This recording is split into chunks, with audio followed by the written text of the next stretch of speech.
सद्गुरुदेव भगवान की जय। भगवान श्री कृष्ण अर्जुन से कहते हैं कि मनुष्य संसार में रहकर अपने कर्तव्यों का पालन करते हुए भी आंतरिक शांति और मुक्ति पा सकता है। वह अपने सभी कर्मों को मुझ में अर्पित करके आत्मभाव से युक्त होकर बिना किसी आशा और ममता के और मानसिक संताप से रहित होकर कर्म करे। मयि सर्वाणि कर्माणि सन्न्यस्य आध्यात्म चेतसा निराशीर निर्ममो भूत्वा युद्ध से विगतः जरे।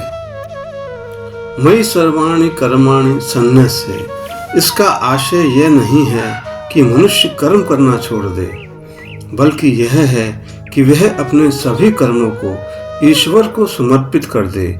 जब मनुष्य यह भाव रखता है कि जो मैं कर रहा हूँ वह भगवान के लिए है, तब उसके भीतर अहंकार धीरे धीरे समाप्त होने लगता है। समर्पण केवल बाहरी क्रिया नहीं है, एक आंतरिक भाव है। सामान्यतः मनुष्य हर कार्य अपने स्वार्थ से जोड़ लेता है, लेकिन जब वह अपने कर्मों को ईश्वर को अर्पित करता है तब वह मैं और मेरा के भाव से ऊपर उठने लगता है।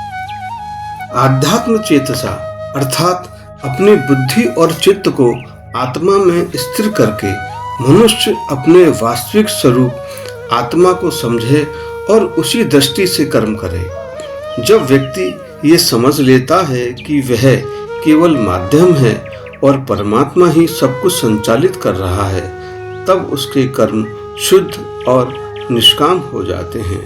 निराशी का तात्पर्य यह नहीं कि कर्म के फल की कोई आशा न रखना, इसका आशय यह है कि परिणामों के प्रति आसक्ति न हो। मनुष्य को अपना सर्वोत्तम प्रयास करना चाहिए, लेकिन परिणाम को लेकर चिंतित नहीं होना चाहिए। युद्ध से विगत जरे, ये जर यहाँ मानसिक ताप, चिंता, द्वंद और मोह का प्रतीक है। भगवान श्री कृष्ण अर्जुन से कहते हैं, इन मानसिक विकारों से मुक्त होकर अपना कर्तव्य कर्म कर। ये में मतमिदं नित्य मनोतिष्ठन्ति मानवः श्रद्धावन्तो अंशुयन्तो मुच्यन्ते ते अपि कर्म भी। भगवान श्री कृष्ण अर्जुन के माध्यम से संपूर्ण मानव जाति को ये संदेश देते हैं कि जो व्यक्ति उनके द्वारा बताए गए इस कर्मयोग के सिद्धांत को निरंतर अपनाते हैं वे कर्म बंधन से मुक्त हो जाते हैं। नित्यम अनुतिष्ठन्ति अर्थात यह मार्ग किसी विशेष समय, स्थान या परिस्थिति तक सीमित नहीं है। यह कोई पूजा पाठ की तरह कोई समयबद्ध क्रिया नहीं है, बल्कि जीवन की प्रत्येक क्रिया में समाहित होने वाली दृष्टि है। जब मनुष्य खाता है, बोलता है या कोई कार्य करता है, उसे हर क्षण हर परिस्थिति में यह भाव रखना चाहिए कि मैं केवल निमित्त हूँ और यह कर्म एक व्यापक व्यवस्था का हिस्सा है। इस निरंतरता के बिना कर्मयोग अधूरा रह जाएगा।